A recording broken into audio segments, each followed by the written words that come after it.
In the Philippines, whether it's Starbucks, Jollibee, 7-Eleven, or a sari-sari store, we are never far away from a cup of coffee. But does anyone know where that coffee actually comes from? That's the question. Saan po galing yung beans ng coffee?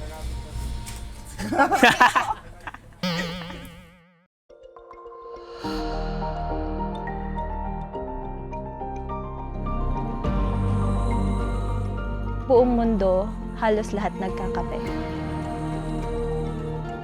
May future po sa kape. Filipino coffee can stand with the rest. Why can't we start day one now?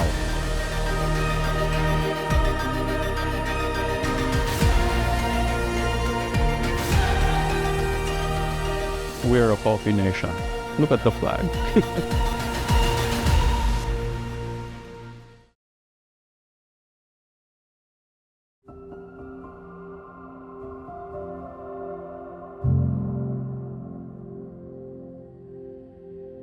For centuries, coffee has grown quietly in the soil of our islands, tended by farmers whose hands shaped each harvest with patience and care. They understood that coffee, like people, needs time. Their lives were bound to the land, to seasons marked not by calendars but by flowering trees and the scent of freshly pulped cherries. Today, instant coffee lines supermarket shelves, its convenience replacing that connection. Yet across cities and mountains, a new movement is stirring.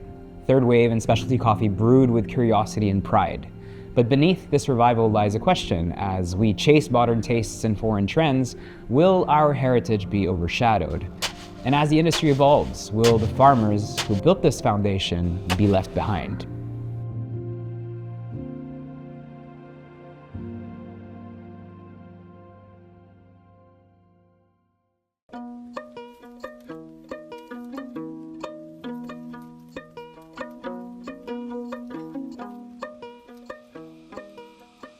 Tatay Ramon runs a homestay in Batad, and he typically welcomes guests with a cup of freshly brewed Cordilleran coffee.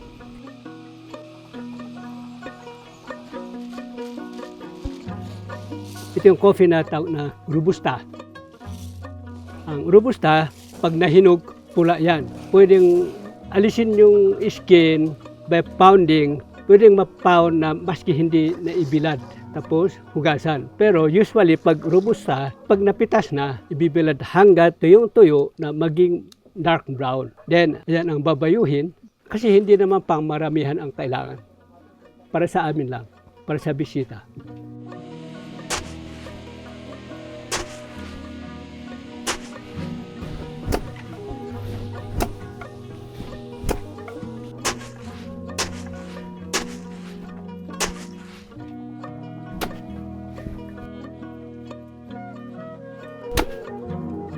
Ito, ready for roasting pag ganito na.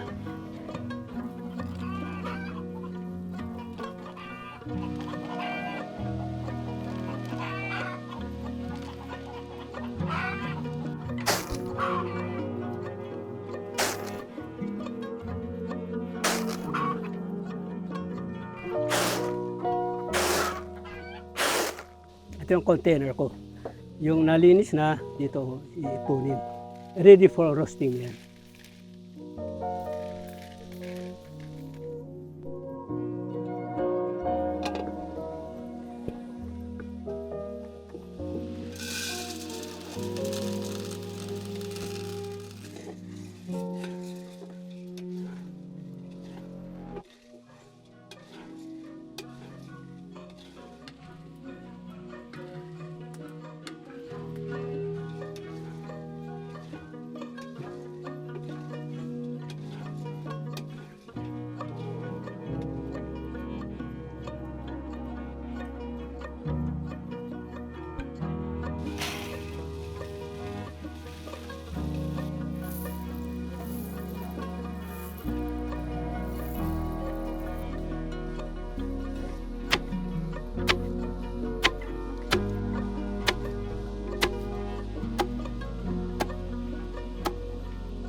As the sun rises in Agid, Sagada, Mountain Province, Jen Rimando prepares for another day at Ola Coffee Farms.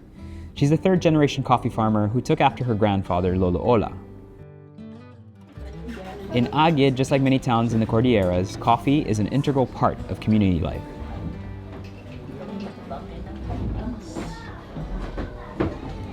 Ang kape is napaka-importante din dito sa culture namin dito sa Sagada. Pag sa binyag, kasal, libing, ganyan, lamay, pampasalubong is kape. This month, napaaga yung harvest. So ito yung peak harvest namin.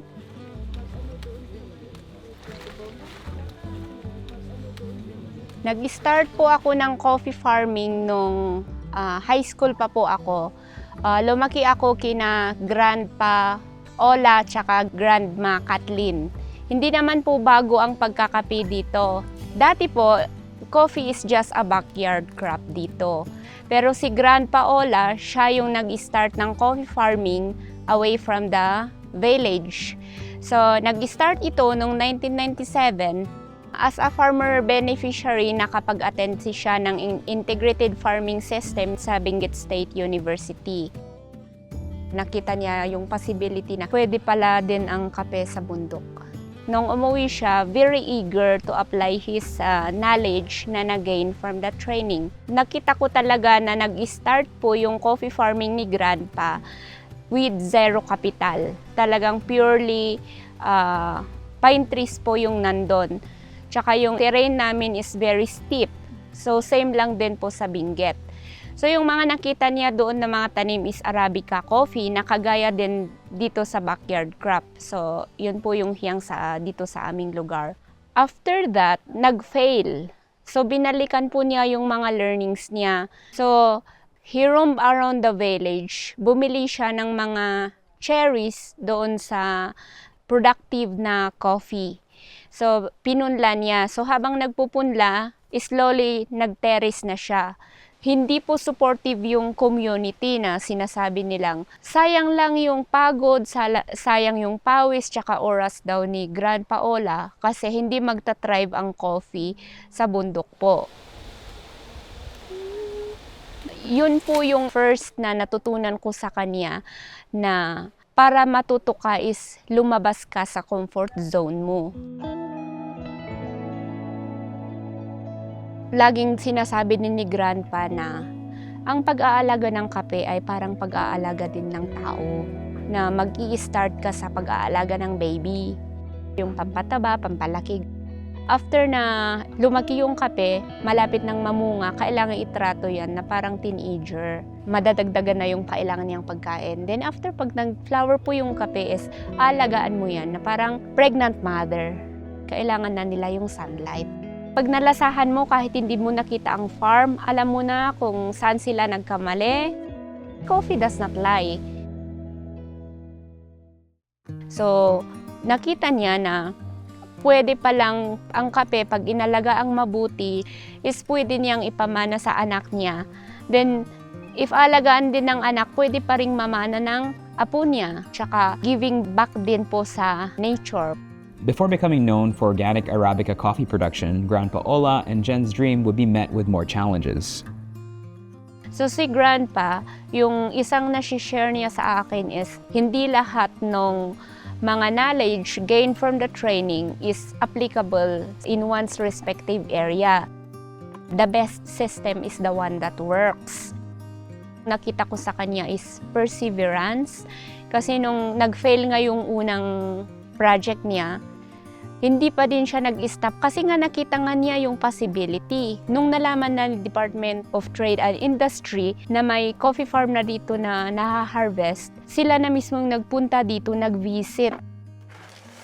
Nung una, pan-roasted talaga. Then, yung packaging, dun sa plastic na ginagamit sa mga asukal, ganyang asin. So, sabi nila, okay, mag-attend po kayo ng training kasi kailangang maiprotect natin yung product nyo.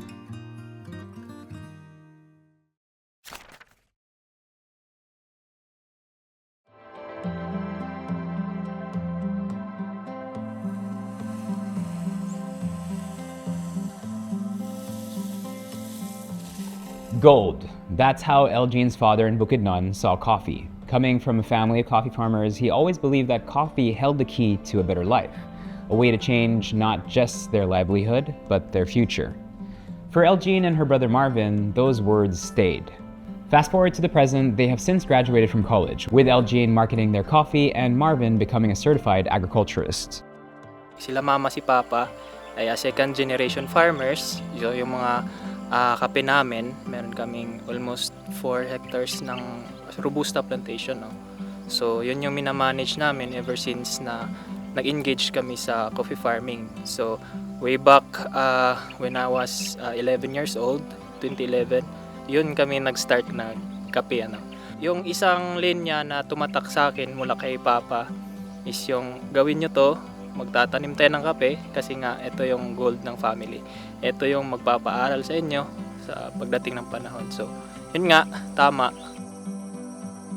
Si Papa ay visionary, so parang nakikita niya na kung dito sa Pilipinas, halos lahat kumakain ng bigas. Pero buong mundo, halos lahat nagkakape.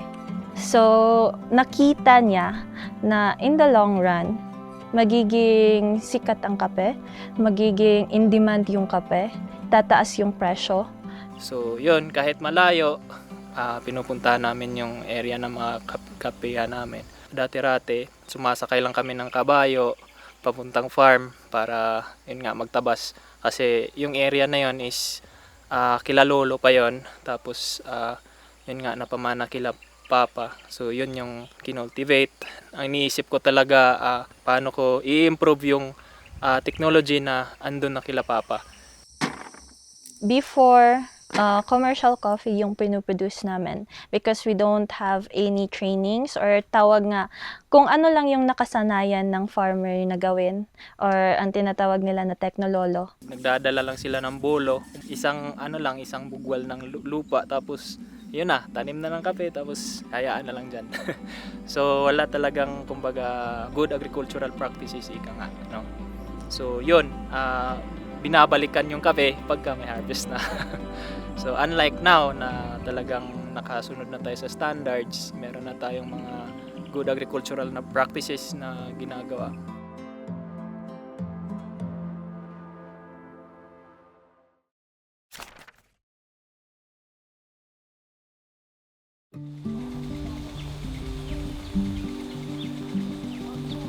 As Jen got deeper into coffee farming, she realized the opportunities that await if she would also learn about the processing side of things. She tried her luck by taking a pre-Q grading exam under the Coffee Quality Institute to learn more about the assessment of the quality of coffee beans.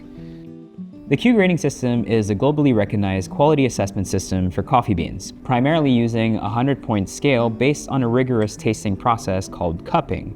Certified Q graders evaluate both green and unroasted and roasted coffee based on aroma, flavor, aftertaste, body, and acidity to determine if the coffee qualifies as specialty and to assign a score. A score of 80 or above is required for the coffee to be considered specialty.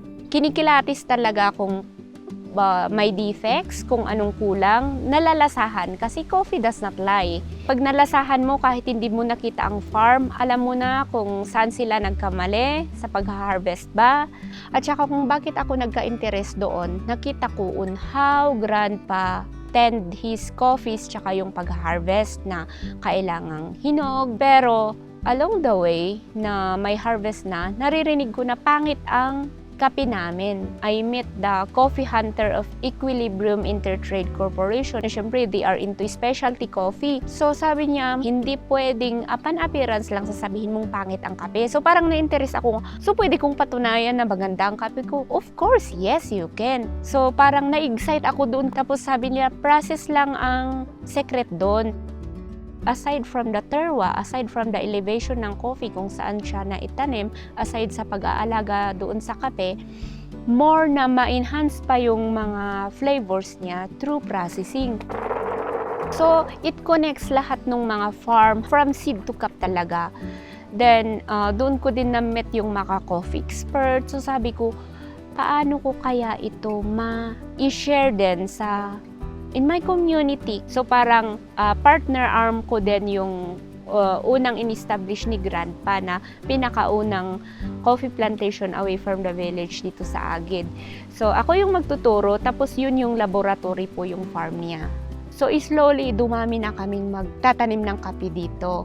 So almost lahat ng mga seedlings na tinanim nila nung una is galing sa kanyang farm. So he was giving free seedlings.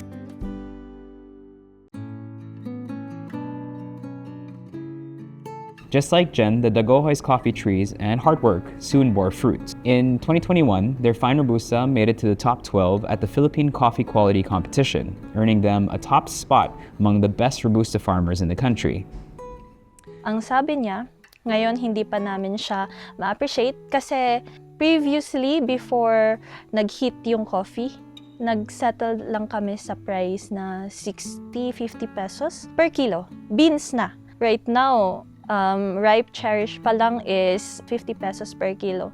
So, see the difference kung paano siya naging ganun kahalaga right now. Na nakita yun ni Papa nung time na yun. If mas maganda yung quality, mas higher yung price. So, if we don't adapt to the changes or the modern technology, we will settle pa rin sa commodity price. Sina Papa at si Mama still nandito sa farm na patuloy na ginagawa yung nakasanayan pero with the help of modern technology since meron nang nagsasabi kung ano yung gagawin. And I'm on the other hand is ako yung nagmamarket nung kape which is parang lahat na kami tulong-tulong. So hindi na siya magsisettle lang kami kung ano lang yung nakagisnan na presyo ng kape.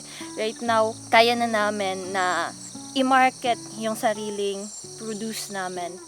This breakthrough wouldn't have been possible without support.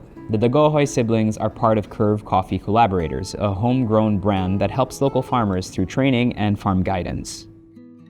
So si Curve, siya ay parang consolidated facility ng mga farmers, no? Yun yung vision ni Curve na matulungan yung farmers na mas mapaangat pa yung quality ng kape. So from the farm, no, nag-harvest kami ng manual harvesting, no? We only pick ripe cherries. Nagiging competitive na din yung mga farmers in terms sa sa quality checking, quality control. So yun yung kumbaga labanan sa ngayon. So na-challenge din kami kung paano namin mas papagandahin pa yung quality ng produce namin. Yung buong buhay nila, binuhos nila doon sa pagtatrabaho sa bukid, pagsasaka. And if kakalimutan or tatalikuran ko yun, anong mangyayari? So, doon siya pumasok na walang negosyo, walang kayaman ng may papamana yung parents namin, kundi yung pagsusumikap nila na makapagpundar ng lupa, makapagtanim ng kape. Kasi lifetime yung coffee eh.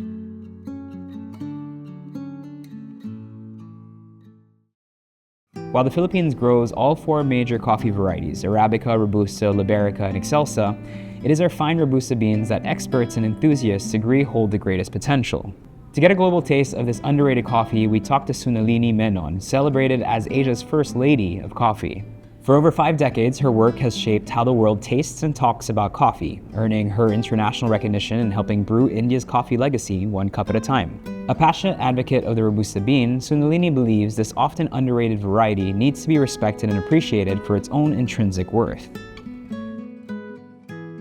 I think initially it wasn't considered, it was considered just a filler coffee, a very poor cousin of the Arabica. Commodity coffee, let's put it in very simple words.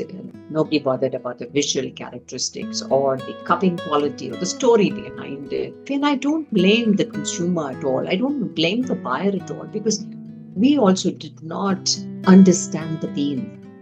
We didn't know how to modulate or how to bring out the finer nuances of that bean. In my country, fortunately for us, we treated the Arabicas and Robustas on par with each other.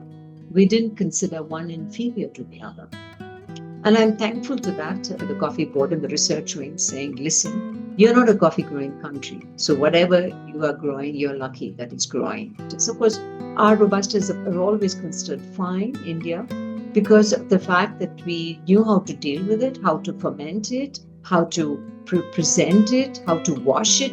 So I think there is a market for Robustas. I always call it my coffee of tomorrow. It may be a tiny bean, but it tells you a lot about itself. And I think today, one is no longer I can say price is a factor because Robustas even overtook the Arabicas at some point of time in terms of pricing, which I've never seen in my life. During her travels abroad, Sunalini first encountered Philippine Robusta through Filipino coffee producers. You know, I can't remember the exact date, but it was some maybe 5, 6, 7, 8 years ago. I was just walking past the cupping room and I saw that it was a board which said cupping of Filipino Robustas, and I was very intrigued. The Philippine Robusta has got some really beautiful flavor notes. It's got lovely acidic nuances. And another thing that really appealed to me when I tasted those coffees was it was grown at high altitude. And it was all presented by women. I knew that the coffee is going to be fantastic because I think we women, our attention to detail is excellent. The second aspect may be the varietal, but the most important aspect was how I processed my coffee, how I presented my coffee, how I talked a story about my coffee. I have very fond memories of that. And subsequently, when I was in Geneva, there was this young Filipino. It so happened she sort of walked in and said, I have a Robusta. Would you cup it and tell me how it is? I said, sure thing. I'll be most happy. I love Robustas. And she brewed it and gave it. It was delicious. I said, don't worry. Your coffee is delicious. So go ahead and put it into your booth or wherever you're selling it. It's a lovely coffee. If someone tells you it's trash, it's not trash. Stand by your ground, demand your price, and get it. I said, you deserve it. I think as it is, Pasita is doing a great job by having these sessions, cupping sessions and various, meets that we have, presenting it, bringing the farmers along. But I also, you need to probably promote the varietal, talk about it. Today, everybody loves a story, and that's a part of my coffee valuation assessment. I've always wanted one day to come to Philippines and, taste your coffee, see your coffees. I'd like to see your farms. See whether the farms, whether there's something else that you can do to highlight those beautiful notes in your Robusta bean. It's literally a gem which needs to be, exposed, polished a bit, presented to you with the right accessories so that people can wear it as a little gem on your neck, in your ears, or in your finger. We've heard this many times before. The Philippines is full of potential, but a huge part of this potential relies on systems and education.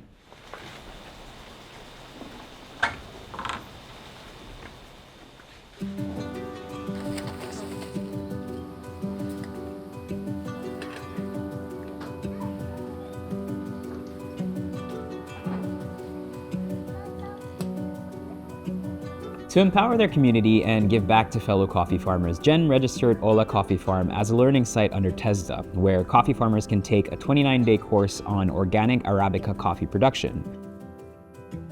Ola Coffee Farm would be the first TESDA-accredited learning site for coffee in the Philippines. It was also promoted as a TESDA farm school, also a very first in the country. So, pag minsan sinasabing, Jen, di ka yayaman sa mga ginagawa mong yan. Sabi, hinhin natin yung milyones pagka para sa'yo lang. So, as a Q grader, as a Q processing level 2 professional, as a farmer technician on coffee, as a trainer, ang bigat din nung responsibility na nasa din. Yung mga learnings ko is science and coffee farming goes together. So, mini-make sure ko na si farmer is ma-explain niya bakit niya ginagawa. Gaya ng sa processing, bakit kailangan yung i-harvest is yung hinog na hinog talaga, yung perfect ripe. Paulit-ulit na sinasabi kong quality has no shortcut.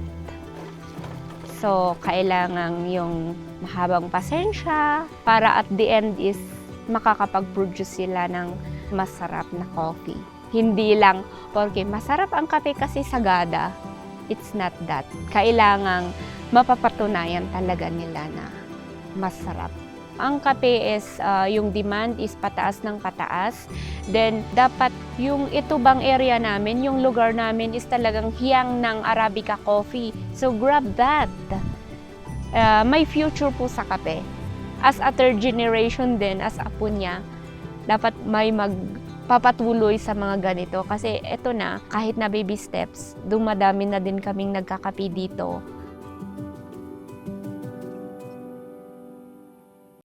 Most coffee goes through the same cycle. It begins with the farmers who grow and harvest the cherries. They can either own or be renting the land. They then process, dry, and mill. These are the green beans. Those are then sold to roasters who bring out each bean's unique flavor. They may or not be the ones actually selling and brewing the coffee. From there, it goes to coffee shops, the final storytellers who turn those beans into the cups that we love. In our busy cities, how does all of this come together?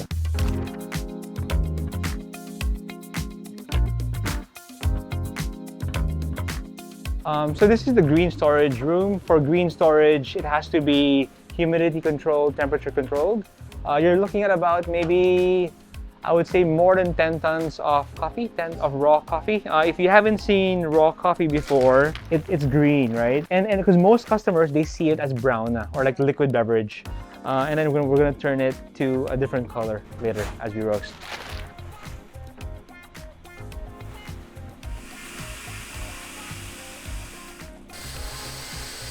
That's gonna start to lower into the drum. So it's going from the top to the drum, and it's spinning, spinning. We started 11 years ago with a 5 kilo roaster. So we moved from a 5, 12 to now a 45. Basically a roaster is like an oven, but instead of like a squarish oven, it's like a cylindrical oven. So now it's gonna rotate for the next 10 to 12 minutes. So from green, it's gonna turn to like a yellow, orange, and then eventually like shades of brown. Now it's like toasted bread, like buttery bread. Most of the flavor development, whatever you taste in the cup, is gonna happen during the popping stage. After about 12 minutes, 200-degree coffees will come out here, and it's gonna cool within 5 minutes. So now the fan's on.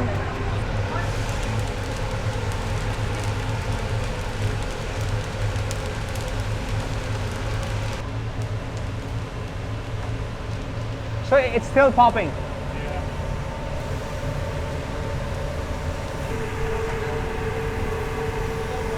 So after we roast, next thing is quality check before we pack and deliver. We'll taste some coffees today, and then this is where we say, okay, we like this.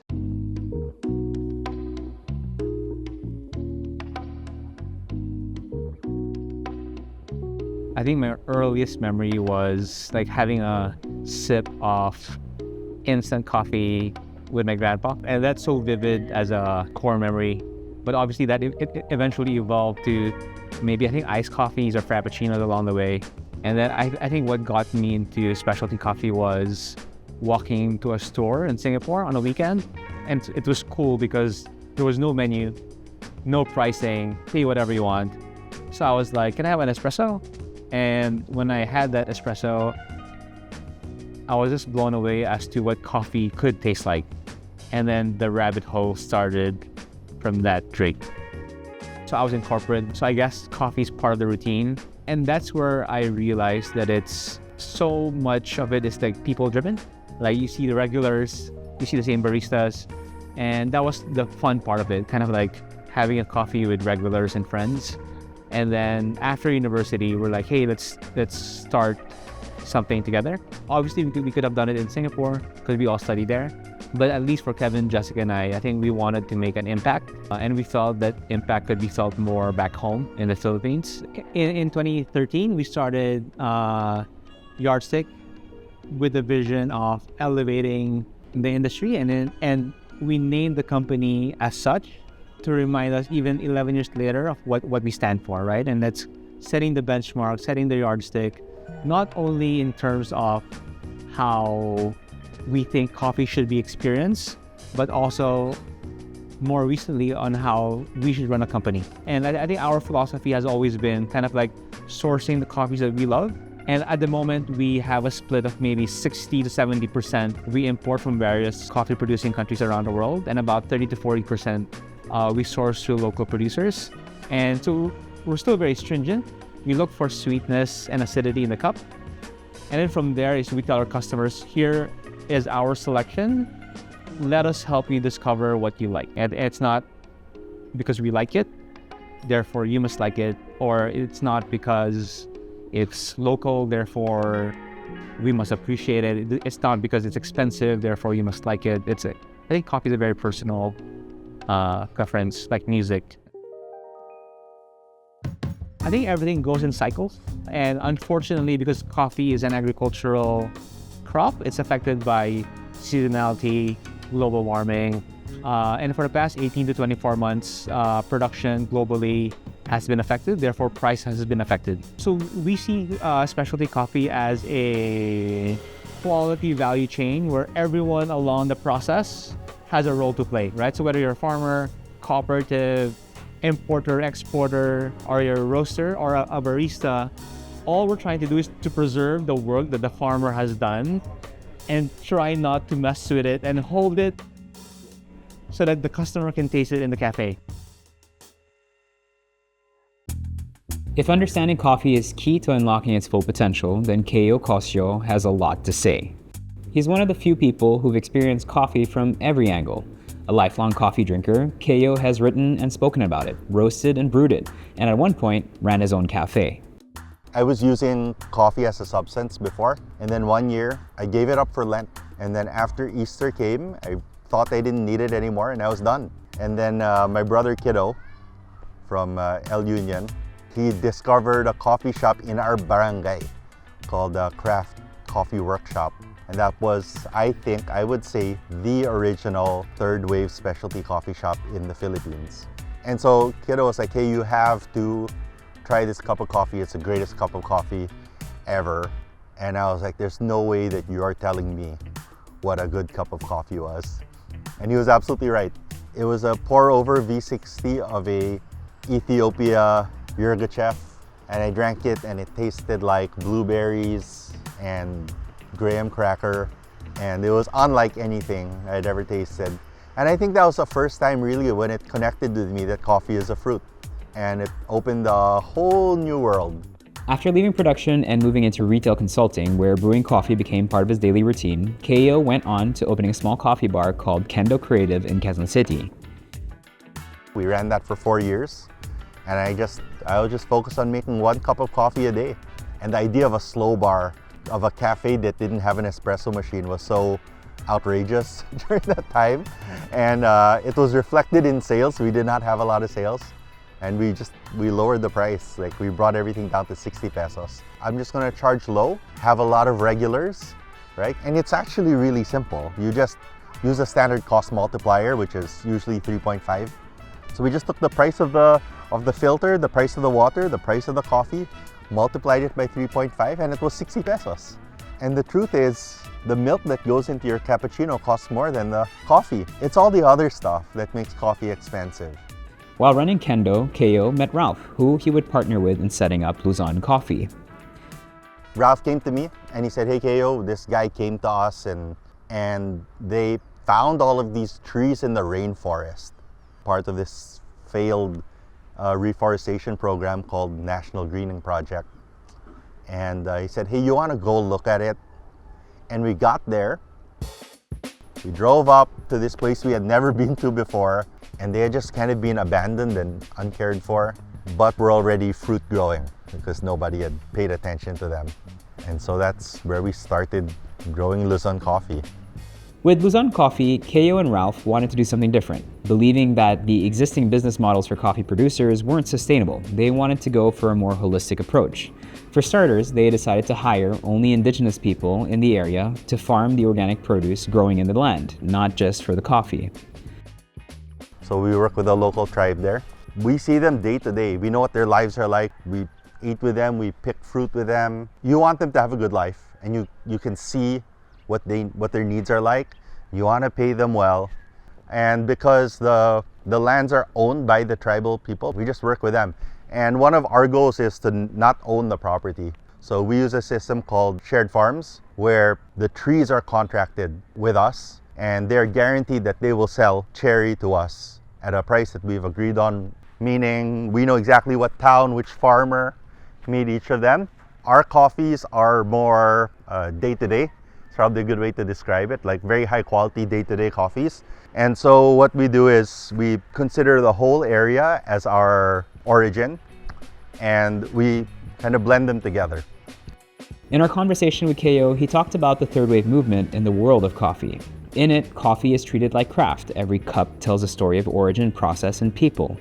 It's about quality, sustainability, and connection from farm to cup, as much as it is about the taste and experience. If you talk to people 15 years ago, there was something called the third wave movement. And third wave is kind of characterized by values, integrity, direct trade. Unfortunately, direct trade has been very abused. Some people think if it's direct trade, that means it's better. But it's also possible that the person who's trading directly is not thinking about the best interests of the person who they're trading with. It was a new wave of creators, of industry professionals who wanted to run their cafes and coffee businesses in a way that had that high level of integrity, that you were sure that people weren't getting cheated, and that the product would also be of high quality. And so that's when it started happening, when we would talk about origins, how things were made, who made them. I actually like that system a lot. Specialty coffee is slightly different. It almost completely ignores the ethos side, and it comes down to one number, which is a quality rating. So specialty coffee, basically all coffee gets ranked, let's just say on a scale of 0 to 100. We don't talk about the stuff that's below 50. We don't really talk about the stuff that's below 80, but from 80 to 100, those are all your specialty coffees. So those are like the best of the best. But because it's specialty and not necessarily third wave, we don't always know how that coffee got to be at that level, at that quality, and whether or not the values of integrity and honesty played a role, right? It's really just, we tasted it, here's what we tasted, it's at this level, it's 92 out of 100, this is the price. Start bidding on it at auction, right? For us, it's a little different. We are definitely chasing those higher qualities, what we would consider a specialty grade level of coffee, but it's less important to us than thinking about the holistic impact of our coffee. Who's growing it? Where is it growing? That it's reforestation, that it's with the indigenous people, right? That there is a livelihood involved. We're not a charity, but I think that cooperation, it's gonna result in a better product anyway. And not just a better product, but a better future, because those people want to work with us again, right? We've been working with them for many years already. Traditionally, what happens is, whether it's cafes or roasters, different kinds of coffee companies, green traders, they work with farmers and say, hey, try to chase this quality, this score. And if you hit this score, then we will buy it at this price. And sometimes they don't hit the score and they say, oh, we're not going to buy it at all. That's a huge problem. Or they say, oh, we can buy it, but because you didn't hit this score, we're going to reduce the price. And for the farmer, they didn't care about the score, right? They were just trying to do their best. And the reality is, it's really hard to hit a certain target consistently year on year. But what doesn't change is that they still need to eat, right? And if they don't have a future in that crop, or they get screwed over by this product, maybe next year they don't want to do it anymore. So through our shared farming system, what we do is we contract the tree. All of those lands still remain owned by the indigenous people, but we tell them, we map the tree, and any produce that comes from that tree, we will buy it.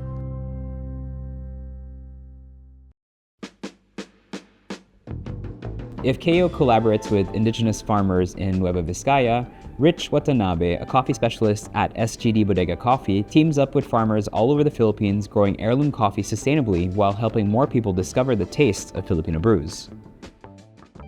Possibly the best coffee I had is Sagada coffee. It was this coffee that made me fall in love with the coffee production, and everything about coffee. The details, the technicals. It was one of the most remotest village in Sagada. And it was prepared by locals who did the traditional roast. And they served me one cup, and as I was taking that sip, I could taste the scenery around me in that cup. And I could have the whiff of pine trees and like very crystal bright water, and the taste was smoky and tastes just like the roasting area where it came from. So I was very confused at that time because it's like seeing and tasting something at the same time. I was very eager to just be trading, simple buy and sell coffee. This was back in 2009, and for me, it was more transactional at the beginning. So I had no conscious effort doing what we do now at the Coffee Heritage Project for coffee communities. But when I came over to a village and I saw and met the coffee growers behind Sagada Coffee, they were very charming, they were very kind, they were very accommodating, they were very giving, and yet you could see the way that they work in coffee and the rudimentary setup they have. So it was, for me, something that I thought I could help out with, just to make things easier for them to be able to produce that coffee. At SGD Coffee Bodega, we serve only Philippine coffees. So we would have a feature of different coffees from different origins around the country, not just Sagada coffee, for a week. And then we'll have to try another one for a week. Now we have about 75 communities, and there are only 50 plus weeks in a year. So if we do one coffee from one origin every week, you won't be able to taste the same coffee. Each time you come back to Bodega, it's always going to be different. But they're all Philippine coffees. Rich believes in a quality-focused approach to coffee farming, something that the Coffee Heritage Project has been promoting with the help of technical partner, the University of the Philippines, Los Baños. They focus on quality rather than yield, aiming to shape flavor and consumer experience. This requires soil testing, scientific analysis, and experiments that study terroir, climate effects, and low-cost ways to maintain quality. They work mainly with smallholder farms. Indigenous communities treat their land as a part of their culture, and the project aims to respect that identity and reflect it through the coffee. And that's something that we'd like to respect, and that's something we like to deliver here at SGD Coffee. So when we say that coffee farmers are the backbone industry and rightfully deserve to be part of the future of the coffee industry, we're meant by giving them the due recognition and according them the appropriate dignity of engaging in a work that is unsung, that's not seen, because all we see are the ones in front, and the farmers are always working at the back end. And it has also to be dignifying for them as a work, for their children to even get motivated to take on what their fathers, great-great-grandfathers started in their communities. Because if they don't feel any reason are compelled to follow the footsteps of their ancestors, we will not have a future. This movement is not just happening in Manila, but cities all over the country.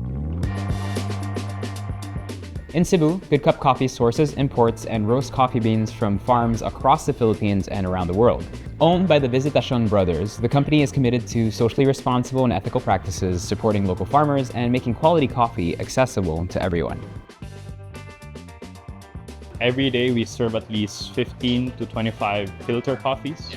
It's growing consistently, but there's still a very big chunk of the market in Cebu, and I would say also in the Philippines, that still prefer iced bittersweet coffees. Yeah. But the goal is, okay, you enjoy that. Yeah. Now, how can we give you a product that's relatable to that? So you guys aren't purists, like we're only gonna be doing ristrettos with 60 ml of water. The goal is on how do we connect people through coffee as well. So we don't want to make the coffee so intimidating. That makes sense. Yeah. So there we start with an ice cream. Maybe you graduate to a bottle drinks, you graduate to a latte, and hopefully you'll graduate to a pour overs at home. Right. And in most cases, they're like customers as well, that they graduated to a home brewer, made their own cafes, and now they're buying. And now they're buying beans. from Okay, us. so I mean that's the whole reason you start kind of building a community around it and everything, right? We've had maybe more than 50 customers.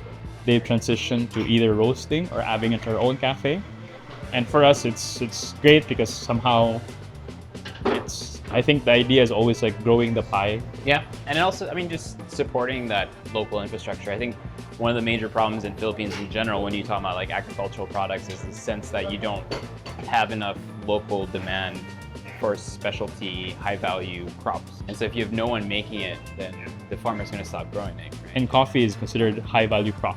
So farmers actually now are shifting to grow. Like this producer, what we did was, so Ako, we traveled with him to Manila to an event called Coffee Please.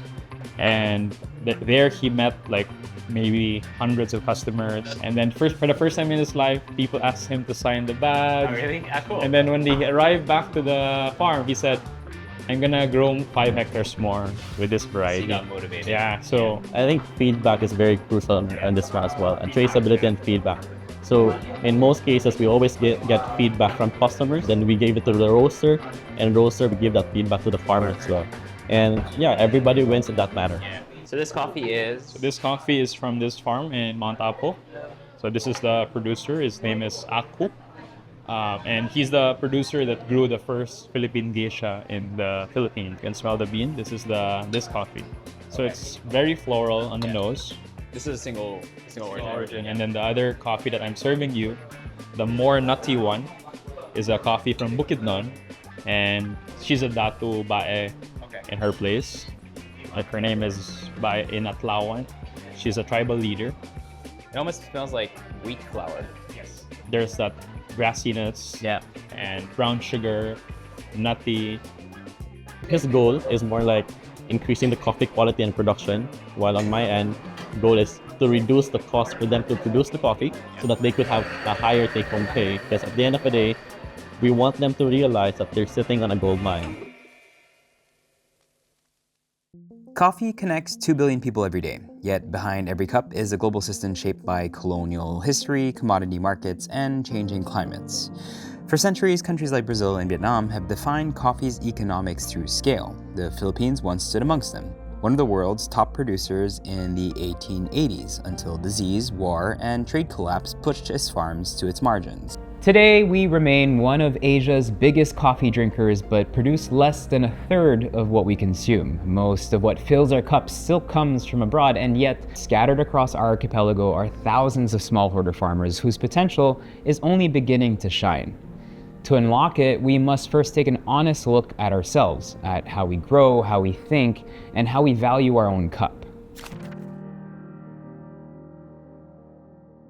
Do I think we're in a coffee crisis in the Philippines? I think globally we're in a coffee crisis. In the Philippines, we're only in a coffee crisis because we have to buy from everyone. If we didn't have to buy from Brazil and Vietnam, and don't get me wrong, I love those coffees, but my commitment to Philippine coffee is there's no path forward unless we buy it. Actually, Brazil can stop selling to the world and they will be able to sell all that coffee to their population. Colombia exports a lot. Vietnam exports a lot. The Philippines imports a lot. Now, that's not really a crisis or a problem. That's actually an opportunity waiting to happen, because if we decide to plant, you're ensured that you're going to be selling to 90% more of the coffee consumers here who are not served by the local production currently.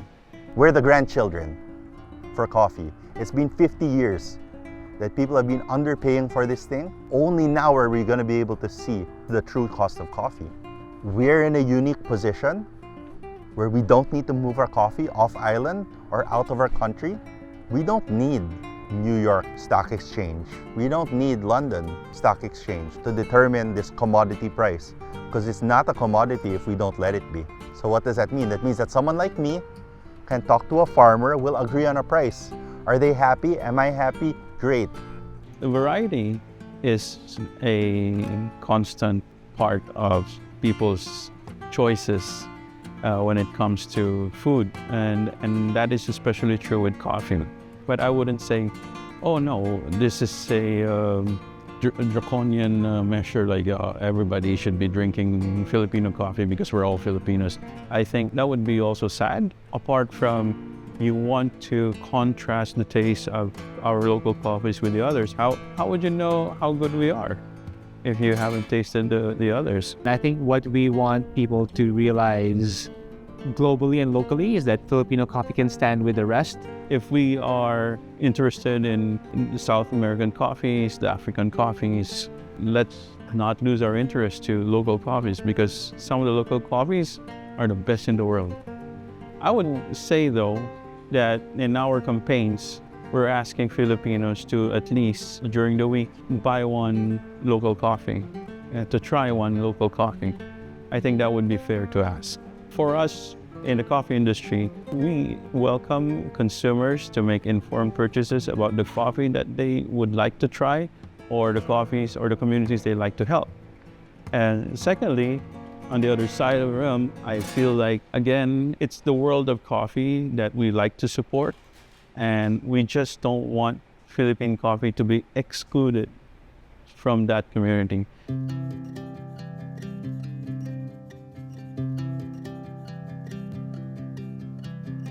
I'm in Cavite to meet Chit Juan, coffee crusader since the 1980s, and Dr. Andy Mojica, a prime Liberica researcher who serves with Chit at the Philippine Coffee Board. So obviously, coffee has been something that's been in the Philippines for centuries now. Do you feel like our coffee culture is strong and as strong as Vietnam? I think as Filipinos, we're the original coffee drinkers of Asia. So our culture is really drinking, brewed coffee in the farm, but we're also like sponges and we assimilate everything. So when the Americans came, we drank instant coffee. When the Spaniards came, we were drinking brewed coffee. And now with the influence from social media, we're back to like specialty coffee. Yeah.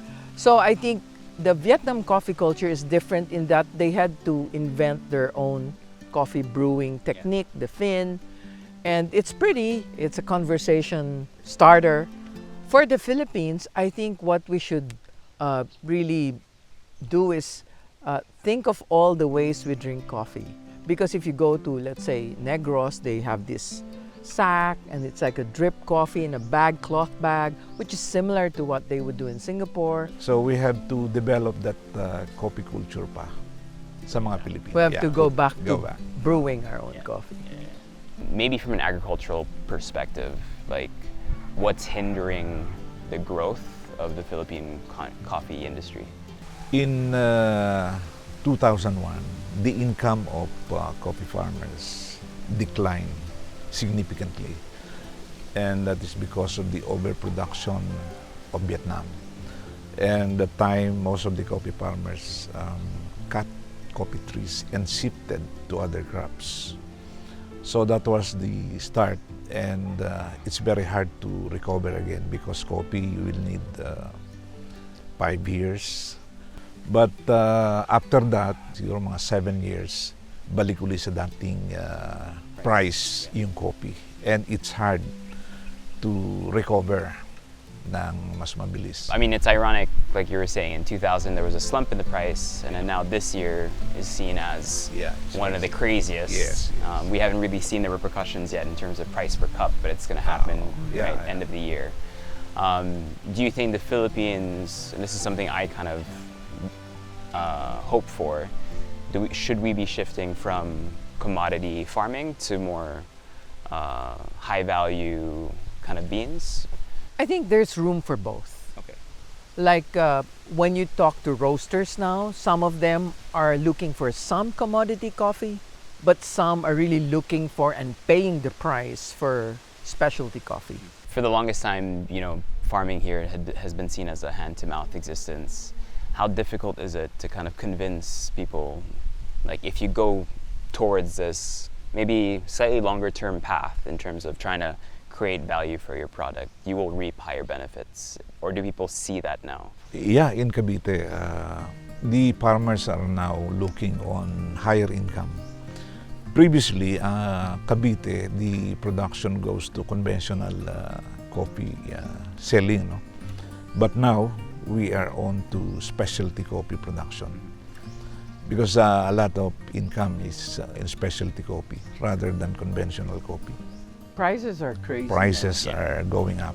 In my lifetime, I haven't seen those prices yet. Yeah. And you know, we've been in coffee for almost 30 years, but we haven't seen prices like this. Like Robusta is almost climbing to Arabica prices. Yeah. But there is one consideration. The quality should be improved. If the farmers intend to go to specialty coffee, they have to work harder and improve the quality, unlike in conventional farming. Where anything goes. Where anything goes. Right. In the last 10 years, I would say, there's been more interest in the different varieties, because before people just drink a blend, black coffee, you know. But now there's interest in origin, in the variety, the farmer, the story behind it.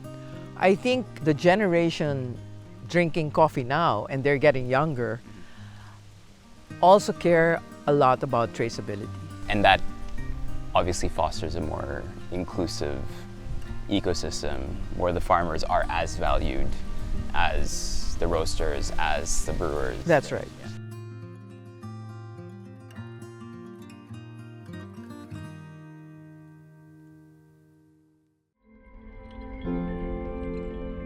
I think if we look at our neighbors like Thailand or Indonesia, the reason why they've improved is there's so much pride into consuming local produce. So if the question is, how can we get to a place where we can support our own coffee? You pay higher prices for it. That's the reality, right? Everyone only has finite resources, finite spending. But we're all victims of this underpricing that's happened globally for decades. Coffee prices are higher than ever, and it's because it's just been abused for so long. You're talking about 50 years of abuse of this colonial methodology where the price is determined in New York and London. Like, why? Why? What if some guy in London know about what this thing should cost? There are a lot of people whose lives depend on this thing, and you want to trade it and short it, and it's just so ridiculous.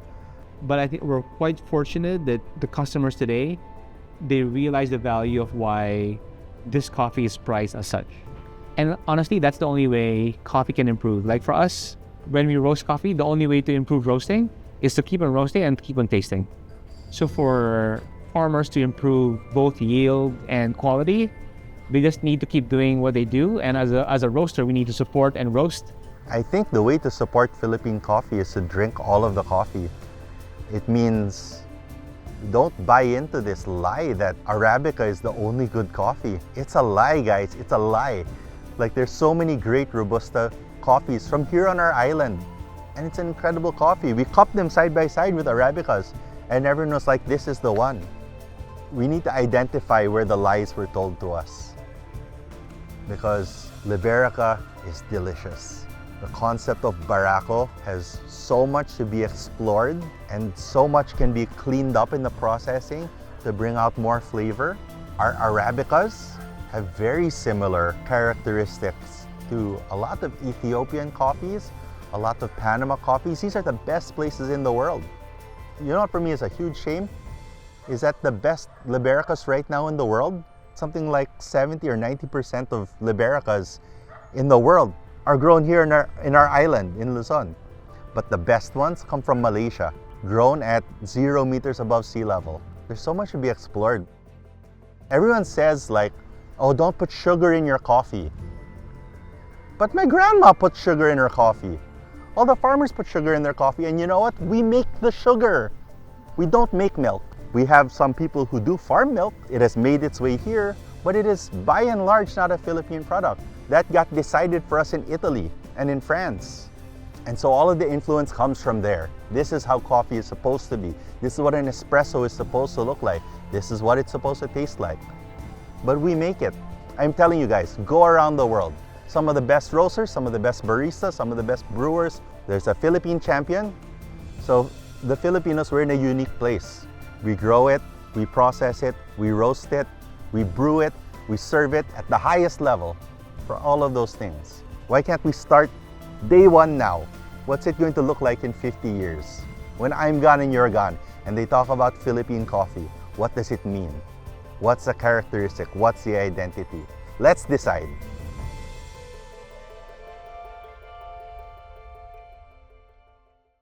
One of the stories that I love about coffee and nationalism is this. You look at the Philippine flag, you have color blue, red, they signify different meanings. And then you have the 3 stars, and then they signify the 3 main islands in the country. And you have the rays of the sun in the middle. All of them are coffee growing regions. So this country is a coffee country. And who were the prominent figures in creating this country? Jose Rizal, our national hero. He was a coffee farmer in Calamba. Once he was in Madrid and he was feeling homesick, he wrote to his mom and he said, by now the coffee blooms would have been intense and breezing through our window. That's what he missed the most. Apolinario Mabini is a son of a coffee vendor from Tanawan, Batangas. And all the other Katimoneros, they either live or had coffee farms. Cavite, Inda, Sila, Kayo. They're all coffee. So coffee has been a silent witness to the birth of this country. Rizal was sitting there in his cell, and at 8, he's going to be led by the soldiers for his planned execution. And with him was Father Rosel. And Father Rosel was his professor at UST.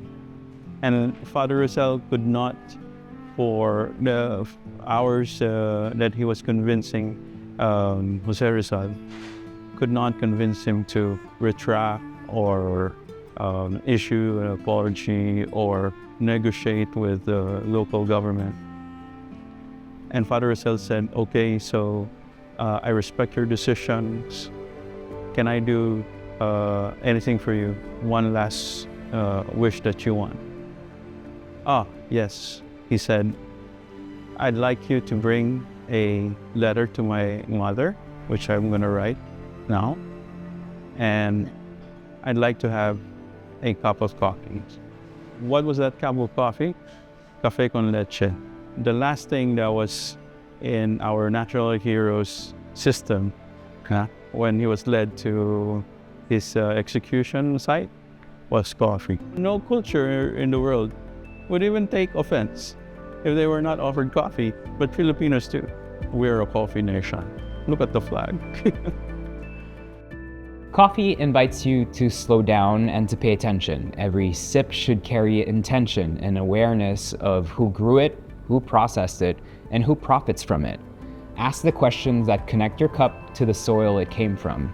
Caring about your coffee means caring about its journey. It doesn't have to be purely local, but it should be informed.